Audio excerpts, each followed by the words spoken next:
Sí, la gente, ¿no? Sí, ahora aquí ya he movido ya. Y pues nada, pues, pues entonces hay aquí un sillón de color morado. A su izquierda hay uno de color azul. Luego hay uno de color verde. Y luego hay uno de color naranja. En medio hay una mesa. Hay 4 vasos. Una jarra con agua. Agua. Y pues los vasos son para echar agua y para que la gente beba.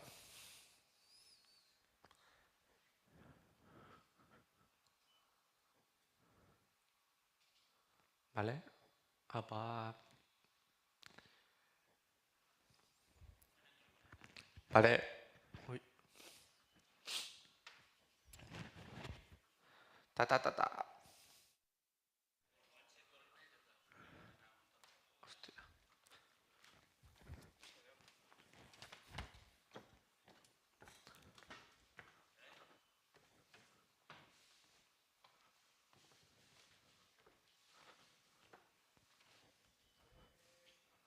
¿Vale?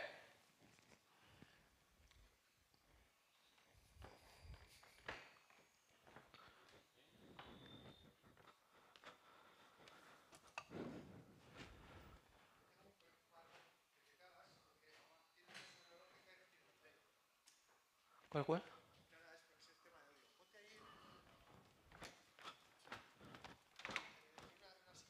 ¿Vale? Cuidado, ¿eh?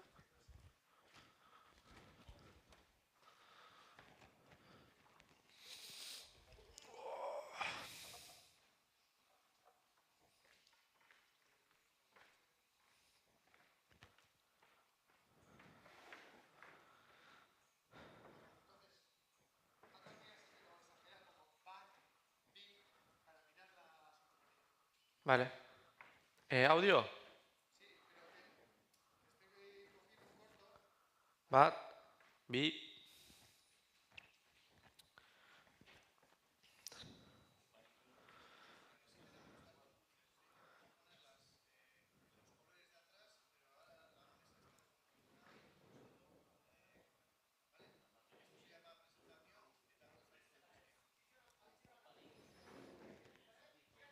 Bat. Bi. Iru. Bat. Bi.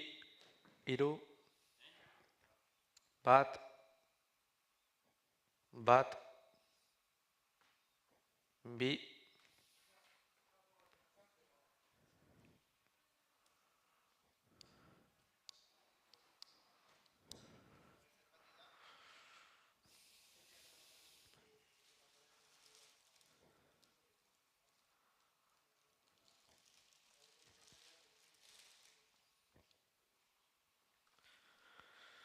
Bueno, bueno, bueno.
le. Apa. Vale. Va. Au. Vale. Vale, vale. Vale.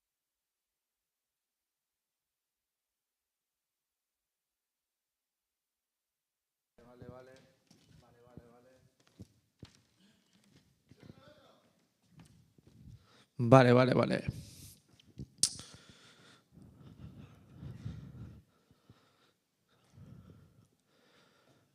Vale, aquí estoy en medio haciendo una prueba de sonido.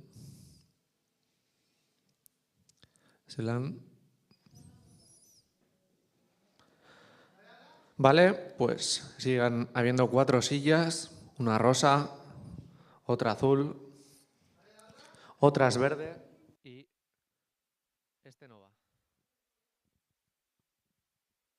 Este no va. A ver, a ver.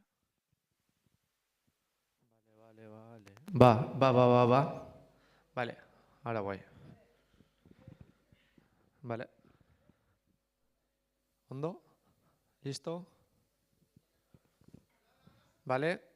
Bueno, pues entonces las otras 2 sillas son una verde y la otra naranja. En medio hay una mesa. Hay como 4 sillas. Hay también 4 vasos.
Vale. Bute. No.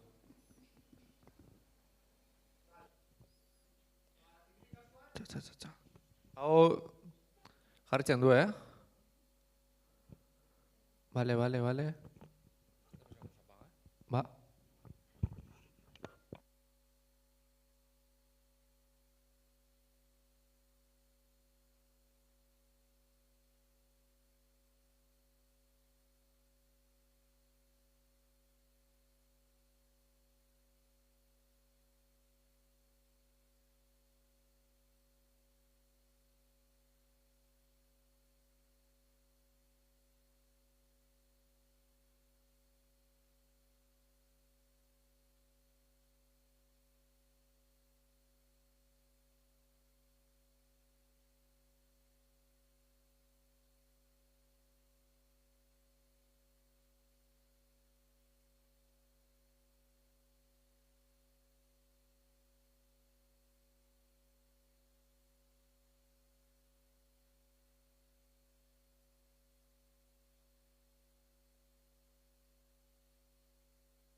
A ver. Bai.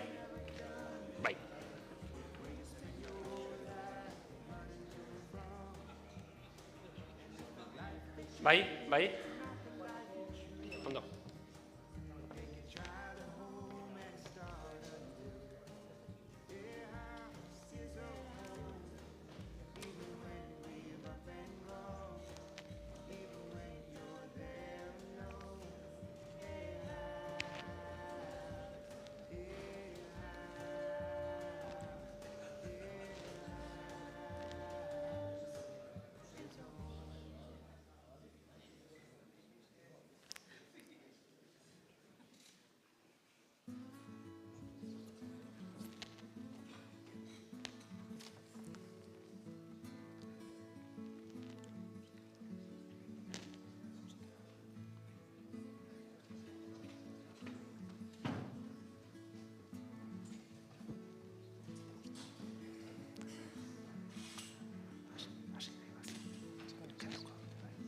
Bai, kaixo, arratsaldeon, eskerrik asko, ona gerturatzearren, eskerrik asko Hernaniko udalaren partez, Urumea zena eta dena hitzaldi ziklora.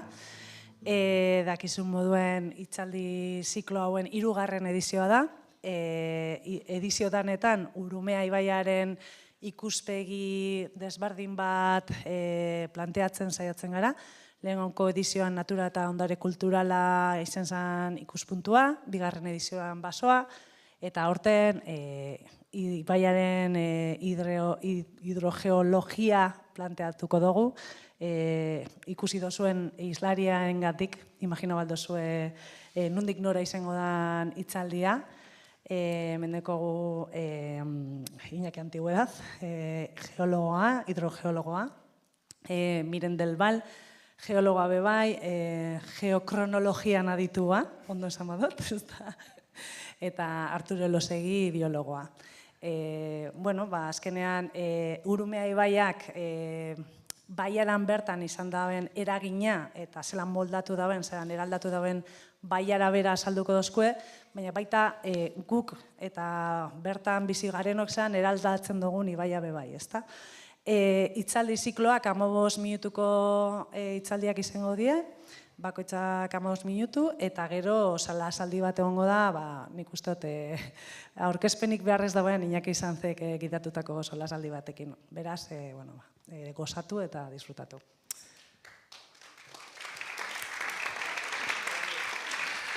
Arratsalde on denoi, eta Ainara Torrasagaztik esan duen bezala, guretzako plazer bada, 3. urtea da dagoeneko Urumea zena eta dena antolatzen duguna, urtez urte gero eta gehiago zeate armaila hauetan ikuste ditugunak, eta aurten gainera aurreneko aldiz streaming bidez jarraitu daiteke ekitaldi hau, ez?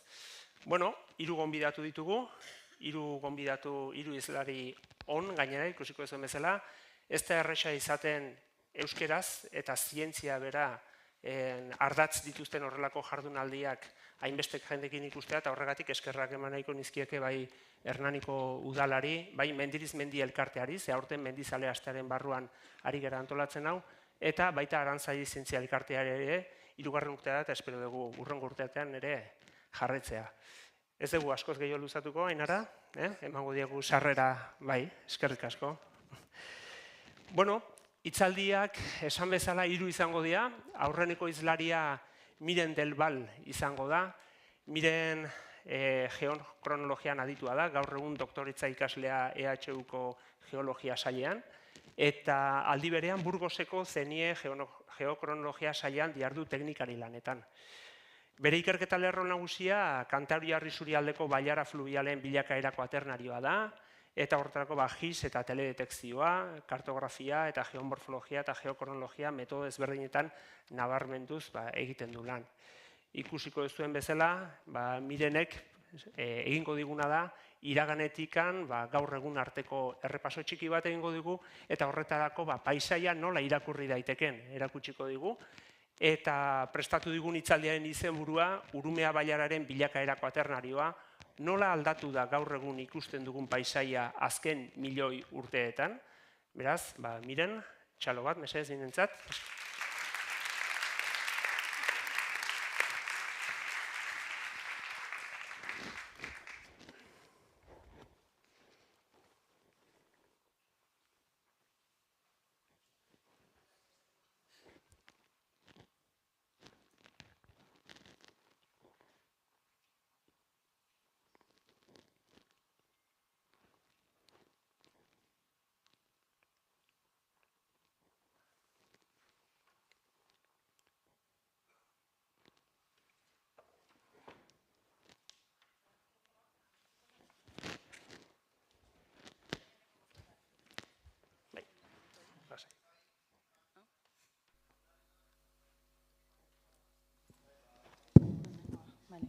Bale, barkatu. Arratsalde on denoi. Eskerrik asko lehenik eta behin denoi honea etortzegatik. Eskerrik asko ere Iñakiri gonbidapena luzatzegatik eta antolatzaile guztiei. Iñakik esan duen moduan, nik kuaternariari buruz hitz egingo dut. Kuaternarioa azkeneko 2,6 milioi urteak dira. Jendeari seguru horraro sonau diola. Eta hasi baino lehen galdera hau luzatzen dizuetan hori, nola aldatu da gaur egun ikusten dugun paisaia azken milioi urteetan. Saiatuko naiz, tresna batzuk ematen hau erantzutea iristeko nire hitzaldean. Agertzen den hau ezin da kendu? Hau ezin da... izenburu danak tapatzen ditu. Denak izuen moduan, Urumea ibaia Ezkurra inguruan jaiotzen da, eta Donostian itsasoratzen da. Ezkurran 1100 piko metrotan jaiotzen den ibaia da, eta 45 kilometro eskasetan itsasoratzen da Donostian. Zer esan nahi du honek? Oso ibai motxa dela, eta oso distantzia gutxian altura handia jesten dela. Hau da, goi ibilgoan, hemen ikusten den moduan, goi ibilgoan malda handiko magalak izango ditu, eta gero, ibaiaren erdigunean, meandroak sortzen hasten dira, eta gero, Hernanitik bera, antropizatutako kanal bat dela esan dezakegu, Hernanin eta bai Donostin, industriaguneak eta urbanizazioak eta errekaren ugolde lautadetan eraikitzen direlako. Geologiaren ikuspuntutik, ibaiak zeharkatzen ditu gutxi gora bera paleozoikotik gaur egun arte dauden arroka adin guztiak. Beste Kantabriar isurialdeko arro batzuekin konparatuta, berezia da ez daudelako kareharri gehiegi, badaude baina gutxi konparatuta, eta batez ere arroka silizean aberatsak diren arrokak zeharkatzen ditu, areharriak, konglomeratuak eta horrelako arroka motak. Informazio guzti honekin, tapatu egin zaizkiten, informazio guzti honekin, zer dakigu Urumea ibaiari buruz, eta noiztik da Urumea ibaia gaur egun ezagutzen dugun ibaia. Aurreratzen dizuet oso gutxi dakigula. Datu gutxi daude, eta daukagunarekin aleginduko naiz, zuei hasieran botatzen nuen galdera erantzuten. Pixka bat demoran atzera eginda, gutxi gora bera 40 milioi bat urte eozenoan, aurkitzen ditugu lehenengo erreka arrastoak, baina Iruñako arroan. Bai, hemen, Kantabriar isurialdean ez daukagu inongo arrastorik edo frogarik demostratu ahal izateko momentu horretan erreka ibilguak martxan zeudenik. Nolakoa dira deposito edo forma hauek dira paleozoikoko sedimentua mugitu duten deposito detritiko batzuk. Esan dezakegu erreka direla, bai. Gaur egun esaten dudan moduan, hemen ez daukagu hain gauza zaharren arrastorik, inondik inora ere. Ze pasatu zen eozeno inguruan hor duela 40 milioi urte? Orogenia alpinoa martxan zegoen, momentu horretan deformazio maksimoa ematen ari zen, material berriak sortzen, eta batez ere higadura prozesuak izango ziren nagusi hor. Hemen hitz egiten ari gera duela 40 milioi urte, eozenoan eta oligozenoan. Ze gertatu da hortik gaur egun arte?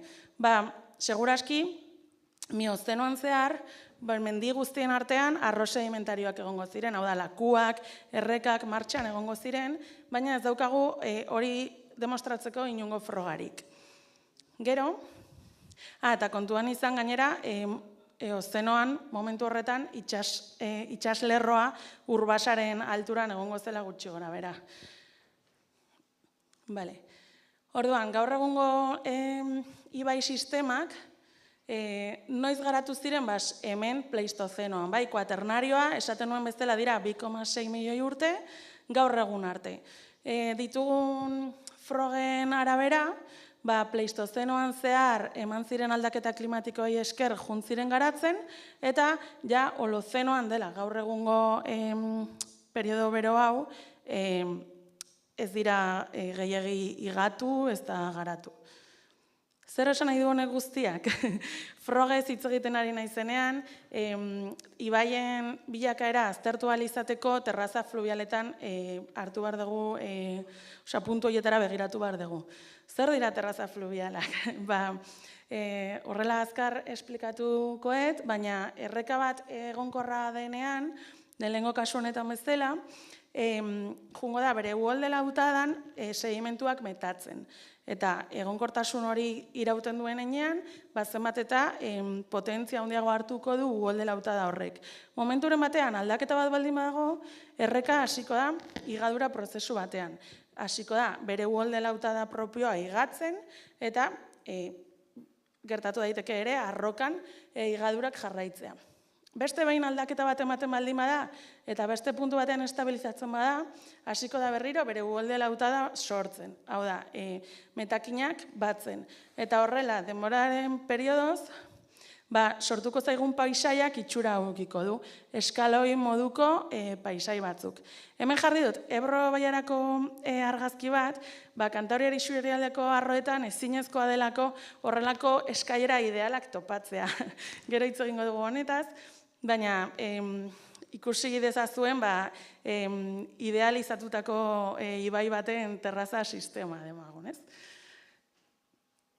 Hau oso importantea da, eta ulertu garrantzitsuena dela, altuen dauden depositoak beti izango direla zaharrenak, eta errekatik gertuen ditugun depositoiek izango direla gazteenak. Eta kuaternarioa behin da berriz errepikatu dudanez, zer da kuaternarioa? Kuaternarioan, azkeneko 2,6 milioi urteetan, karakteristika importanteena izango da aldaketa klimatikoak eman direla behin eta berriro. Ikusten dezute, barkatu grafika pixkat gaizki ikusten dela hemen, baina hau izango zen gaur egun, bero aldi batean gaudela, eta duela 20.000 urte izan zen azkeneko maksimo glaziarra, eta junda errepikatzen, behin da berriz zikloak ematen, glaziazioak eta beroaldiak. Hau ere kontuan eduki, gero berriro errepikatuko dut eta. Mapa hau erakutsi nahi nizuen, aldaketa klimatiko guzti hauen pean, errekak nola aldatzen juten diren ikusteko, kasu honetan mundu mailan, hau da, azkeneko maksimo glaziarrean duela 20.000 urte uren distribuzioa. Ikusten dezute, urdin argi honetan dagoela izotz masa erraldoi batzuk gaur egunekin konparatuta askoz ere ur gehiago metatzen zen kaskete polar hauetan eta baita glaziarretan ere. Eta aldi berean, gris argi honetan ikusten duzuten bezala, gaur egun itsaspean dauden lur asko ere airepean zeuden. Adibidez, Amerika eta Kantxapka elkartzen duten pasaizoa lurra zen, airepean zegoen, Kanal de la Mancha, Inglaterra eta Frantzian artean dagoena ere airepean zegoen, eta hemen, Kantabriar isurialdean, Donostian adibidez, itsasoa 13 kilometro barnealdera zegoen. Hau da, 100 piko metro sakonago eta 13 kilometro aruntza. Imaginatu nola aldatzen duen horrek errekaren ibilgua, askoz ere luzeagoa eta beste prozesu batzuk eragingo dituenak. Orduan, zer bilatu behar dugu? Bueno, hemen jartzen zuen nola egiten dugu ikerketa edo olako zer. Eta orduan, faktore klimatiko guzti hauek kontuan eukita eta arro bat aztertu nahi dugunean, zer bilatu behar dugu? Terraza fluvial hauek. Hau da terraza fluvial bat. Terraza fluvialaren karakteristika importanteena da eremu lauak direla, hemen ikusten diren bezala, eta, kasu honetan, hauek dira erreka kanal batek utzitako arrastoak. Gaur egun legarrak ikusten ditugun moduan, momenturen batean ibaia hemendik pasa zen eta utzi zuen. Orduan, gure tresnak arroak analizatzeko momentuan, dira lehenik eta behin kartografia zehatz bat egitea terraza fluvial hauena, gero ere, terraza fluvial hauek nola ze distribuzio daukaten altitudinala errekarekiko, gaur egungo errekarekiko, eta oso garrantzitsua ere kronologia bat eukitzea. Hau da, kalkulatzea zein adin daukan deposito horrek ze momentutan iritsi ziren sedimentu horiek dauden lekura. Ze gertatzen da, bai Urumea arroan eta Kantabriar isurialdeko beste edozein arroetan ere. Hasieran esaten nizuen bezala oso ibai motzak dira, emari handia daukaten ibaiak dira, prezipitazio tasa altuak, magal oso malkartsuak, eta beraz, higadura prozesuak oso aktiboak dira. Esango nuke deposizioa baino importanteagoak. Beraz, oso deposito sedimentario murritzak ditugu, eta gainera agertu daitezke partxe txikiak bezala magaletan. Gero, terraza gazteenak, hemen azpikoak, beti daude eraikinez josita. Industria, etxebizitzak eta bar. Orduan, hasieran esaten moduan oso datu gutxi ditugu, berez oso zaila delako datu hauek topatzea landan. Baina, besteak beste, aurrera egin dugu bailara hau ikertzen eta sortu dugu kartografia bat, terraza fluvialen mapa batzuk.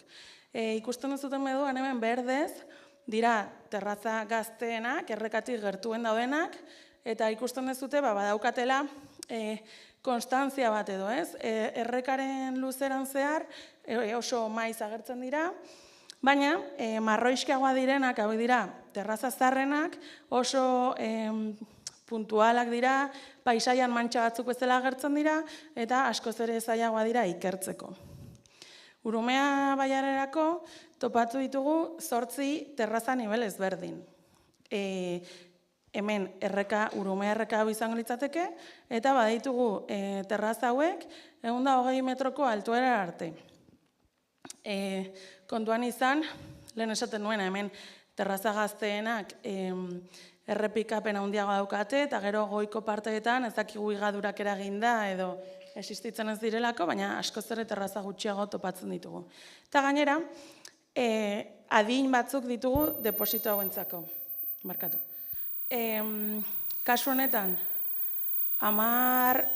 ibilgutik 10 metrotara dagoen terrazak, 100 piko mila urte inguru ditu, zakit nina izen zarata hori egiten duna, edo. Esaten nuena, gaur egun 10 metrotara dagoen terraza honek, 100 piko mila urte ditu, 20 metrotara 200.000, eta 30 metrotara 300.000. Lehenik eta behin, patroi bat bezala ikusi ezakegu, ez da? 10 metroka distantziatzen diren terrazek, 100.000 urteko zikloak beteko balituzte bezala. Hasieran esan dizuet, kuaternarioan oso ohikoa dela, aldaketa klimatiko hauek, glaziazioak eta beroaldiak ziklikoak izatea. Eta badakigu, ikerketa asko egin delako honen inguruan, garai honetan 100.000 urteko zikloak betetzen direla. Beraz, guzti hau kontuan izan da, guk kalkulatu dugu terraza altuenak 1.000.000 urte inguru izan beharko lituzkela. Orduan, hasieran galdetzen izuen galdera, nola aldatu da gaur egun ikusten dugun paisaia azken 1.000.000 urtean? Gutxi. Zeren, hau azkar egin dudan gauza da, baina ereñozun egin dut horrelako errekaren transversalki moztutako profil bat, eta gaur egun Urumea ibaia hemen legoke. Hau da ikusten dugun paisaiaren morfologia. Eta hemen jarri dut, duela 1.000.000 urte ikusiko genuken profila. Beraz, 1.000.000 batean ez da bat ere aldatu. Eta are eta gutxio, duela 100.000 urte, hemendik egongo lirateke, neandertalak eta homo sapiensak paseatzen zirenean hemen inguruan, gutxi gora bera guk ikusten dugun berdina ikusiko luketelako. Eta, hau da dena. Eskerrik asko.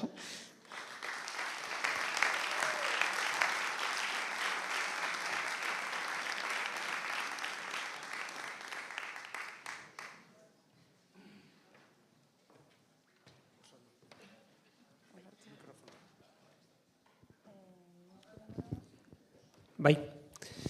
Bueno, eskerrik asko, miren. Pixkanaka bigarrengo izlariari emango diogu orain sartzeko baimena. Mirenek iraganetikan orain aldira ekarri digu Urumea bailara.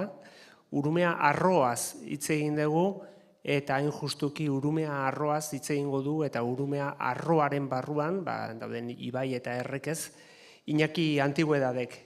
Iñaki Antigüedad katedraduna da hidrogeologian, Euskal Herriko Unibertsitateko Geologia Sailean. Bere ikerketa lanak batez ere hidrogeologiaren arloan burutu ditu, eremu karstikoen hidrodinamikan eta kuaternarioko akuifoen kutsaduran hein handi batean. Azken urteetan, ordea, Euskal Herriko hainbat arroren hidrogeologian ere jardun da, bai eta klima aldaketaren ondorioz horietan gerta daitezkeen eraldaketak aztertzen ere. Iñakik esan dit, etorri handikoa dela eta abisatzeko 3 minutu lehenago, Iñaki? Edo hobeto beranduago. Oso mikrofonoa. Bale, arratzaldeon besterik esan baino lehen. Bueno, ni saiatuko naiz 15 minutotan esan dezaketana esaten. Gaia planteatu zidatenean, gaia edo, ordeko zuen bezala, Urumea, zena eta dena. Eta kolpea da, baina nire aurrekoak eta miren eta egon da, kezi pleistozeno, lozeno, eta kuriosoa da, dinoz, ni antiguago izan da, ni gaurko egoeraz, beraz, ez noa atzera geratu egiten naiz, une honetan, ez da? Antropozeno izan daiteken horretan. Urumea, zena eta dena da jardunaldi honen eolan izenburu nagusia, eta ikusi behar da nondi gatozen eta non gauden, baina ere norantz goazen, ez da?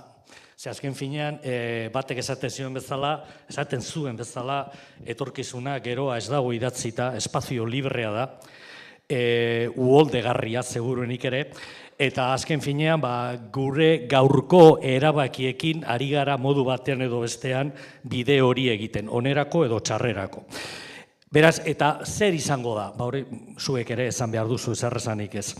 Eta, karo, niri esaten didanean baten batek eta zu Urumeaz eta hitz egiteko, eta ni berdin da, Urumea edo Deba edo Ibai Zabal, zertaz ari zara, Ibaiaz ala Arroaz. Ze batzuk eta hitz egiten dute Ibaitik Ibaira. Ni zer esanik ez, kapaz banaiz, nik hitz egin behar du, niretzat Urumea Arroa da. Erderazko kuenka fluvial hori. Egia da, leku askotan Baiara eta Arroa bat atozela, baina beste leku batzutan ez. Baiara da, beste zentzu bat dauka horrek, baina Arroa oso zentzu garbia da, ez da. Kau, ni uretaz, uraz, hitz egingo dut, 15 minutotan esan dezakedana bintzat, baina bada gauza bat beti atariko modura esan behar dudan, arratzalde honekin batera, eta da hau, ze momentutan bizigaren, arrisku globalen gizartean bizigara. Eta orain, estatu batuei begiratuta, bat gehiago daukagu. Baina, bueno, hor erdik horretan ikusten duzu, antza honekin eta bat zeuen modua, ez? Ez dakit, hau da, ez? Hemen da amodioan bezala, ez? Atzo baino gehiago, bihar baino gutxiago, vulnerableak, zaurgarriak. Eta ikusita Valentzian ze gertatu den egun hauetan, 21. mendean, 2024, ez dakit, behar besteko gogo eta egiten dugun non gauden, eta norantzagoa zen, eta ez bakarri Urumean.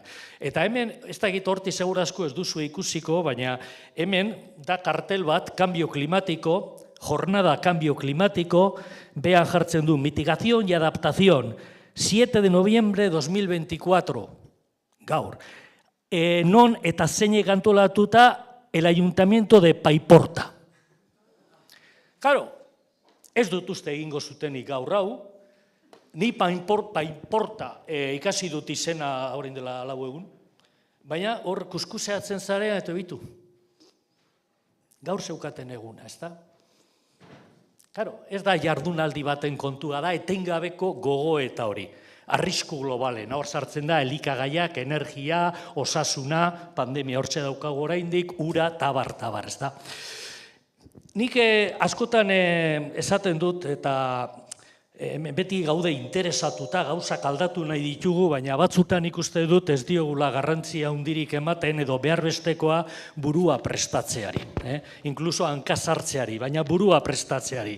Eta askotan erabiltzen dudan zerbait, esaldi bat da, koplaria, gure koplariarek zea, Xabier Letek esaten zuen, ez gara inonak benetan. Izan nahi dugunok ere ez gara hain onak benetan.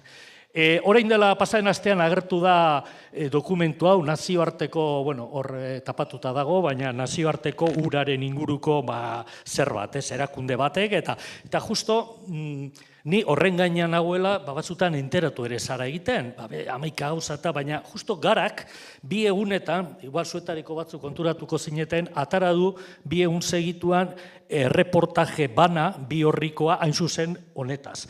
Eta hor jartzen du, uraren ekonomia. Ez da asko hitz egiten uraren ekonomiaz, eta are gutxiago hitz egiten da uraren ekonomia zirkularraz. Horregatik badaukagu hor, kriston suspensua momentuz. Suspensua notan esan nahi dut. Baina nitzat importantea da, honek hor jartzen du hor ingeles erteko zue orgoian ipini duni, ziklo hidrologikoa ondazun komun global giza baloratu behar dela. Ziklo hidrologikoa. Katekizi garaian ikasten genuen hori, uholde lauta data. Baina ikusten denez, ez du esertarako balio horrek. Egin duguna uholde lauta datan, nolabait espiluaren aurrean jartzen gaitu. Eta ez gu bakarrik, are gehiago, Valentzia inguruan. Baina pentsatzea ziklo hidrologikoa, halako ondasun komun global giza baloratu beharko genuela, hori buru aldaketa importante bat izango litzateke. Baina ez ziklo hidrologikoa mundu mailan, klima aldaketari lotuta, ez, urumea, arroaren ziklo hidrologikoa. Gu urumea arroa esaten dugunean honetaz ari gara.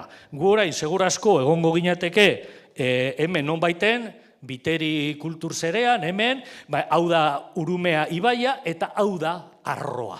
Eta hemen daude, Mirenek esandako, terraza horiek eta azkeneko denbora luze horretako historioa, eta orduan hemen pila bat prozesu daude. Prozesu horiek guztiak dira ziklo hidrologikoaren parte. Eta gauza batzu jakin baditu, beste batzu ideiaripe ez daukagu. Ideiaripe ez daukagu. Eta unibertsitatetik ari naiz, eta Mirenek ere esan du, batzutan datuak ez dauzkagu, eta berri edo ez gara, ustez, edo ez gara hain onak benetan, eta batzutan nik uste du gutxiago dakigula uste duguna baino. Are gehiago lako gauzetan, ze ura, klima, ziklo hidrologikoa bera, horra gertzen diren prozesu guztiak, etengabe daude aldatzen. Lehen esan du Mirenek eta emaria handikoa, ni hidrologoa izan da, emaria handia niri ez dit horrek ezer esaten, zertaz ari gara. Urteko batezbesteko emariaz, ala udakoaz, ala negukoaz, badago aldakortasun handia, eta hainbat gauz, denetarako funtsezkoa da hori. Eta ez daukagu kultura hori, Hemen esate baterako ez dakit zuetariko batzu pentsatu behar dut, noiz edo noiz begiratu duzuela pasaden urtean, Bizkaiko ez, Gipuzkoako Foru Aldundiak atara zuen dokumentu hau, ez? Eta, bueno, gauza batzu nik diskutitu egingo nituzke, baina hala ere gauzak ez dira zuri edo beltz. Hau grisen barruan hartu behar da, ze badago informazioa eta buruan sartu behar du. Hor esaten da, temperatura ari dela igoten, hor esaten da, datuak eta hori, beroketa globala, bale? Baina, entzun alduzue horren pareko zeo zer euritasunaz, temperatura gora, bai, datua, eta euria zer ari da gertatzen euriarekin. Hor non baiten gorri zipini dut hor barruan, non esaten den, hemen dagoz datu batzu, klima, hemen deko zuen eskerreko aldean, bueno, nirean ere, zelan igondeen, eta hemen daukazue, datu asko dauzkagu, edo dauzkate, igeldon eta azkeneko urteetan gero eta bero gehiago, horre datuetan eta datuek ondo markatzen dute joera hori, prezipitazioekin ez dago bateri argi, ez dago esaterik prezipitazioa gora edo bera, segun badira aldakortasun handia, baina gu azken finean prezipitazioen menpe gaude. Hau da, ura behar dugu, baina ura euria da. Euria gehi temperaturak. Eta batzutan ez dugu lotzen, eta ni batzutan oso azerre paratzen naiz, inkluso Jaurlaritzako nire lankide batzuekin, eta ez dutela erakusten dana da, klima aldaketari aurre egiteko borroka hortan dana da, mitigazioa dana da, ikatza, karbonoa, bale, eta baietz. Baina ezer gutxi aipatzen da, mitigazioa ez den, adaptazio hitza ere asko esaten da, eta batez ere udalgintzatik eta egokitze planak eta, baina oso leku eskatza hartzen du urak. Non baiten egunero hortxe daukagunez, dana zentratzen da, beste batzuk dana zentratzen dute biodiversitatean. Eta horre ere badirudi ura ez dela existitzen. Orduen guri tokatzen zaigu alako uraren gainean egonda ere, alako desertu baten zerean bueltan, ez? Oazirik ez dauen desertu batean ere gure diskursoa ite, ura bere lekua dauka. Ur barik ez dago biodiversitaterik. Eta beste gauza bat, nolabait zuei, ez dakit, batzuk igual honen gainean zaudete, eta ja ari naiz bustiaren gainean esaten, ez da, baina ni balioan jarri nahi dut, lehen esan dudan bezala, ez bakarri ziklo hidrologikoa baizik eta horretan Gipuzkoa, eta hori Bizkaian ere esaten dut, Gipuzkoan ikustu modelikoa dela alde horretatik, egonden jendea, egonda diputazioan, teknikaria zenago, teknikari ez. Hor eskuinek horretan dauzkazuen punto horiek dira aforalekuak, aforo estazioak. Kristolako inbertsioa egin zuen Gipuzkoak eta merezi izan du. Zegero jendeak esatea, zer gertatuko da, zer ez daki, zer modeloak eta sekulan ez duzuen modelo bat topatuko, zeinak ondorio edo emaitza oberik emango duenik sartutako datuen kalitatea baino. Eta horren datua behar dira, eta hor hemen eskerrean daukazuena da, sare meteorologikoa. Euskal Meta oso ezaguna da. Egunero, teleberriren gainean, daukagu hor, ez dakiz euria tal, baina bestea oso gutxi ezaguna da. Eta nik uste dut, importantea dela, ez bakarri ondare bat delako ere, ze funtz publikoak dira hor inbertitu direna, baizik eta hor batzen delako, kalitate honeko eta beharrezkoa diren datu serieak gero modeloak eta lantzeko. Hemen bakarri ez nuen asmorik eta hau komentatzeko, baina bakarri ez dakize puntutaraino zuek datuak, mirenek ere saldu, hemen euri asko, baina euri asko, hemen ikusten duzue. Euri bataz beste urumean, justo, honetan ez dago. Hemen dago, parkatu. Bataz besteko pluviometria hor jartzen du zenbat urteetan, 2005. 2005. Gipuzkoatik atara gabe, beste aldera, Bizkai aldera eginda, Deban, 1400. Bataz besteko prezipitazioa urtekoa, kasi bikoitza hemen, ez da bikoitza, baina kasi, eta distantzia motza da, ez?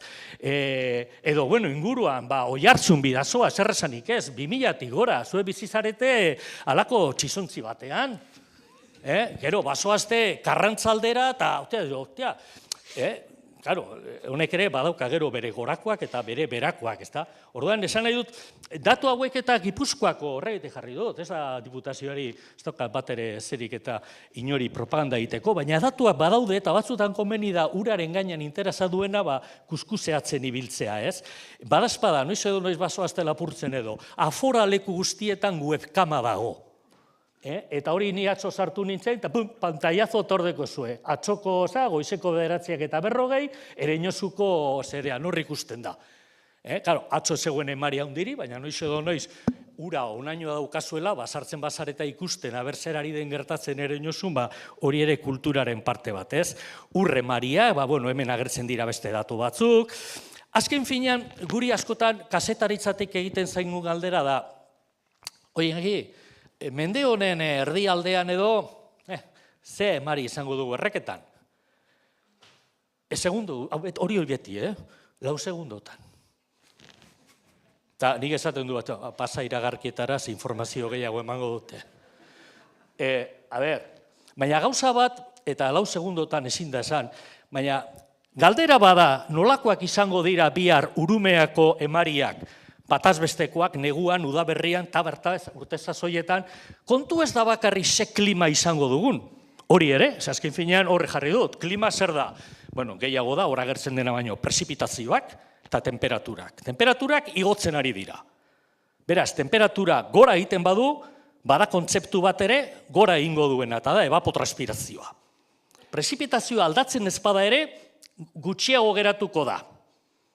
Eta gainean, pentsatzen badugu, litekena dela, ez momentuz, baina litekena dela, prezipitazioa behera etortzea, eta leku mediterraneoan ari da hori gertatzen, temperatura oso gora, prezipitazioak, kenduta puntualak, oso bera. Ondorioa zein da, emari modura geratzen dena, gero eta gutxiago da. Eta orain, mapa horren gainean, ipini hirigintza mapak. Eta ipini pentsatu nahi duzuen guztia. Nonera iki, zer nolako golf zelaiak, ez dakin izer, eta parke tematikoak, Europako uraren parke tematikorik handienak, non eta Europako lekurik idorrenetan. Dioso, a ver... Baina, 2008an, 2008. Horren argi dago klimak eragina duela, zer esanik ez. Baina badago beste gauza bat, eragina daukana. Eta da lurraren erabilera. Lurraren erabilera. Hain zuzen ere, pentsatu behar dugu, eta jende asko igual agian ez da konturatu, denbora faltagatik segurazko, biharko klima eta biharko emariak, euria ez duela egiten errekaren gainean, horre ere. Egiten du arroan. Eta hori, segun arroan zer topatzen duen urak, euri urak, eta hori ikusi dugu zer topatu duen Valentzia inguruan, horren araberakoa izango da ondorengoa. Horregatik, itzelezko garrantzia dauka lurralde antolamendua ez bakarri mendiegaletan, baizik eta hirietan ere, eta industrietan, eta denetan arroa bere osoan, leku bakoitzan berea onartuta, ze garrantza daukan horrek galdera hoxe denean, ze gertatuko da, uholde gehiago egongo dira? Segurazko bai. Eta egia da, azken bola honetan, lehen puntu beltzak ziren batzuk, orain ez direla beltzak, igual azpiegitura, hortara propio dedikatuta edo bideratuta, baina egia da, beste puntu asko beltzatu egin ditugula, gorri jarri ditugula, beste azpiegitura batzuen izenean. Eta azpiegitura horiek ez zeuden eginda, ez zeuden pentsatuta uholdegarritasun zer hori, arrisko hori gutxitzeko, baizik eta beste gauza batzerako, baina ondorioz etorri dena, ez da? Orduan diozu, behar da zer gehiago, ez? Bitu, gu lan... Bai. Abixua eman behar dizu. Bai, baina ez pasatu oraindik, ez? Orain didezuna egin. Ez, bakarri bi gauza. Bata, nondi gatoz? Gu dioze, Ane Zabaleta nireki, ni berarekin batzutan igual ezagutzen duzure batzuek, eta guk egin genuen lan bat, Bizkaiko golko osoko afora lekuetako datu historikoak eta hartuta, eta gauza bat argi dago, berdin da udazkena negua udaberria edo uda izan, azkeneko 60 urtetan, behera dator emaria, batazbesteko emaria urtezazoikoa behera dator. Badago hemen urdinez dagoen hau, azkeneko 20 urtetan, neguan eta udaberrian, eta hori gauza bera dino diputazioko txosten horrek, badago alako goratze bat, ez? Emari gehiago, emari eta sari naiz, ez euri ez, emari ez, apurba gehiago, baina hori ere segurazko izango da tarte txiki baten, gero berriro bueltatuko gara gorrira, ez da? Eta hori justifikatu daiteke temperaturarekin, euri batzuk eta aurreratu egin dira, ja izotza baina hemen elurra, hemen asko ez dugu izan, baina beti da atzeratze bat, orain elurrik ez badago lehenako bihurtzen da neguko euria, neguko zera, eta horre urte sasoika dago, baina hau egin genuen hilabetero, eta gu badaukagu hemen momentu oso txar bat, eta da udazkena. Aurten justo izan da kontrakoa, ez da hau esateko urtea proposa, ze udazkenean nahiko bustia izan dugu. Baina historikoki begiratuta, neguak eta oso zerak dira. Eta honekin amaitzen dut. Esan dudanean hasiera lehenengo diapositiban, urumea zer da, ibai ala arroa. Guretzat, gu arrotik ibaira egiten dugu. Eta hor igual, hor dago lehengo irudia, ez da? Hortik ikusiko ez baduzu ere justu hemen, hau da irteera, hor dago marratuta, ibaiak ez du bakarri ura eramaten, sedimentuak ere eramaten ditu. Ez uda partean apenas, baina euri txaparra da hundietan ikusten dugun txokolate hori, eta hori da sedimentuak. Sedimentuak importantea dira, alde batetik adierazten dute lurzorua galtzen ari dela, eta bestetik sedimentuak dira nahiko ondatzaileak, eta gainean izan daitezkere kutsagaien garraio bide. Bueno, gu urtetan egin dugu lan diputazioarentzako Gipuzkoako zer guztietan, eta hor ikusten duzue, jakiteko, hor erdiko zera, datua buruan izateko. Gipuzkoa osotik eta Kantaurira urtero gutxi gora bera 230.000 tona urte ataratzen dira sedimentu modura, 230.000 tona denetan, ez da kasualidadea, baina urumea da gutxien ematen duena, baina ez bakarrik txikiagoa delako baizik, eta berdez ikusten baduzue, berdez da gauza bera tona urteko, baina kilometro karratuko. Ze konparazioa egin behar da kilometro kuadroko. Eta ikusten da, urumeak eta badituela baldintzak, noa sartzen orain, justifikatzeko askoz ere sedimentu esportazio gutxiago dauela urumean, deban esate baterako baino. Eta hor sartzen da bestea beste, zuek, zorionez, ez daukazuela plantazioa askorik, deban daukaten bezala, nahiz eta zuek ere ez daukazue larre askorik, eta hori ere ez da ona ikuspegi hidrologiko batetik, ez da? Baina, bueno, behintzat nahi nuen, hori, datu batzuk eman zuek kokatzeko edo esan, hor daukazue, begiratu, gero, datuen interpretazioa sinistu ala ez, baina datuak hor daude eta importantea da burua fresko izatea, eta ez da bakarri ura. Errekak ere badira sedimentu, eta sedimentu badira kasu gehiago egin beharko genioken ispilu bat. Parkatu luzapena. Eskerrik asko, Iñaki.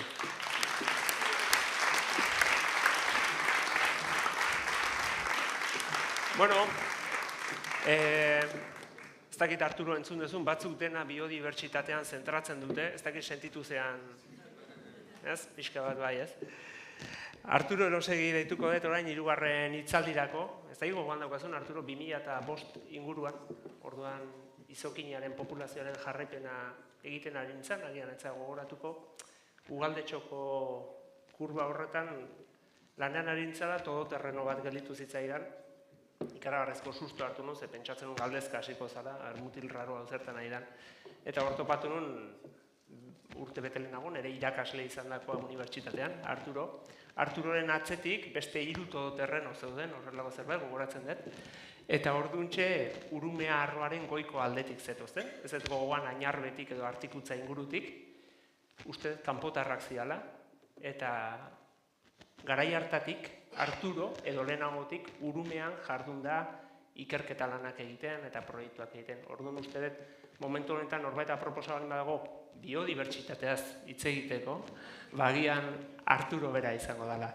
Arturo Elosegi HU-ko ekologia irakaslea da, erreken biodibertsitatea eta funtzionamendua aztertzen du eta nola erantzuten duten giza jardueren aurrean. Administrazioekin elkarlanean ari da, erreken errestaurazioan eta espezie mehatxatuen kontserbazioan. Gaurko hitzaldia izenik ez duena ere bada, Urumeako landare eta animalia ez ezagunak. Txalo bat, Arturo hori mesedez.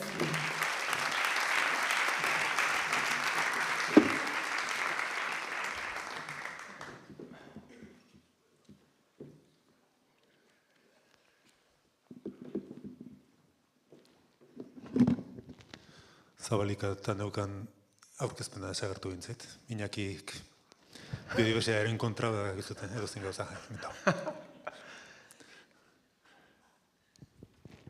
Bueno, hasteko eskerrik asko entzule etorritakoei. Antolatzaile ez dakit eskerrak eman, ze Hernanira etorri Urumeako fauna eta flora zitzegilera Iñaki izan zen aurren ez dakiten zorrona bat ez zen. Baina, bueno, saiatuko naiz. Dakizuten bezala, esaldizarrak dio izena duena badela. Nik omen jarri dut, izenak eta izanak ez datoz beti bat. Leitzan nahi zuzen esaten da, urak ez duela izenik. Eta urak hartzen duela, pasatzen den tokiko izena. Orduan zuek, Urumea deitzen diozetun herri, guk hasieran esaten digu Albinoko erreka, gero Berinesko erreka, gero Mikeleneko Zubiko erreka, berago da Bederango erreka, berago da Olingo erreka, gero da Biuretako erreka, eta gero da Goizutarrek erreka zabala esaten diote, edo erreka hundi. Eta gero hemen behian deitzen diozute Urumea, ez dakit dena gauza bat denez, arroaren ikuspuntutik zalantzari gabe dena gauza bada, baina izenak eta beste kontu bat dira. Ez da ikusten, ez dakit zergatik ateratzen den lehiotxo hori hor, baina bueno, zeri ematen diogu izena. Eta normalean izena ematen diogu batetik haundiak diren gauzei, aritzari, izokinari, hori denek badakigu zer den, ugariak diren gauza biei, xaguak edo iratzea, ugaria da eta izena badu, eta interes berezia daukatenak. Onerako edo txarrerako. Angulak eta sasia hemen denak ezautzen dituzute. Baina badira, bizidun pila fundamentuzko izenik ez dutenak, baino garrantzia badutenak. Mikorrizak sortzen dituzten ontxo pila bat, landaren sustraietan bizi diren bakterio batzuk eta atmosferako nitrogen hartzen dutenak, egurrila deskonposatzen laguntzen duten perretxoko pila bat, hemen besterik gabe dauzkatzute errekatako 3 xomorro txiki, oso funtzionamentu desberdina daukatenak eta oso paper desberdina daukatenak. Kontua da, munduaren makina, urak bai, baina baita ere biodibertsitateak bultzatzen du, eta neurri handi batean bultzatzen du izenik ez daukaten bizidun horiek denak. Fundamentuzko izenik ez behintzat. Batzuk badaukate izen zientifikoa, badakizute latinez esaten ditugun gauza luze horiek, batzuk hori ez, oraindik espezie pila bat daude, Urumean ere, ezagutzen ez ditugunak. Badira beste bitxo batzuk, edo beste espezie batzuk Urumeako arroan, izenik ez dutenak. Baina, kasu honetan, ez hain txikiak edo ez ezagunak direlako, baizik eta oso urriak direlako. Eta segurazki hori da gainberaren seinale. Hemengoa ezagutzen duzute denek. Akerramendia esaten omen zaio Hernanin, Leitzan Akalamendia, izen asko dauzka, Arkanbelea nahi baduzute. Eta ez da bereziki ugaria, baina jendeak ezagutzen du. Beste hau, honek ez dauka euskal izenik, eta garai baten seguro ugarigoa zela. Eta seguro bazuela izendatze oso nabarmena da. Eta honek ere ez dauka izenik. Eta hori da, ibaietako muskulua, garai baten oso ugariak ziren, Urumen ere bai. Eta ez bakarrik ugariak ziren, izugarrizko garrantziz daukaten perlak ematen zituztelako. Eta ibaietan perlak biltzen ziren. Hemen biltzen ziren perlak, ez Kariben, Euskal Herrian. Eta hau, aipatu nahi dut, badakigu izan zela populazio txiki bat orain Añarbeko urtegia dagoen tokian, eta bandako hau bakarra azaldu zen Enobietako urtegia ustu zenean bat. Eta horrentzat, ez daukagu izenik. Segurazki garai baten izan ziren espezie asko, basoilarra, kantutatik eta badakigu, baina hemen inork ez dauka basoilarraren izenik aspaldi desagertu delako. Hauek bidean daude. Gero badira beste espezie batzuk beti hanek urriak izan direnak, inguru hontan behintzat. Ez dira gainberan ari edo ez nahita nahi ez, baina... Eta hainbat landare espezie daude, ez dakit hemengo hau ezagutzen zuten, edo beste hauek dira errekatan eta topatzen diren landareak, ez daukate euskal izenik, zientzialariek bai ematen digu izena. Hemen daukazuten iratze hau ere erreka bazterretan eta agertzen da. Eta nahiko berezia da ze iratzen mordoska bat badauzkagu Euskal Herrian, berez agertzen direnak Azoresen, Kanariasetan eta bar, Iberomakaaren esiko esaten digu, izen pomposoak asmatzen ditugu itxura emateko gehiago dakigula. Baina funtsean dira oso espezie zarrak lehen pleistozenoaz hitz egin digute, azkeneko 2,6 milioi urtetako glaziazio eta horren aurretik hemen genituen espeziak dira, klima berogoa zen garai batekoak. Baditugu beste espezie batzuk, hau ere urumearen arroan behiko partean kostan daukagu.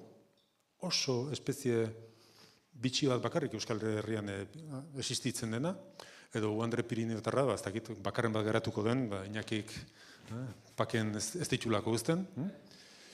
Baina, bueno, hauek garrantzia daukate ez, lehen aipatu dut, ontxoek eta munduaren makina mugitzen dutela, hauek ez dutelako makinarik, ez dira oso ugariak eta bar, baina izugarrizko garrantzia daukate, edo hobesan da, guk izugarrizko ardura daukagu, espezie urriak direlako eta hauek kontserbatzeko lan egin behar dugu.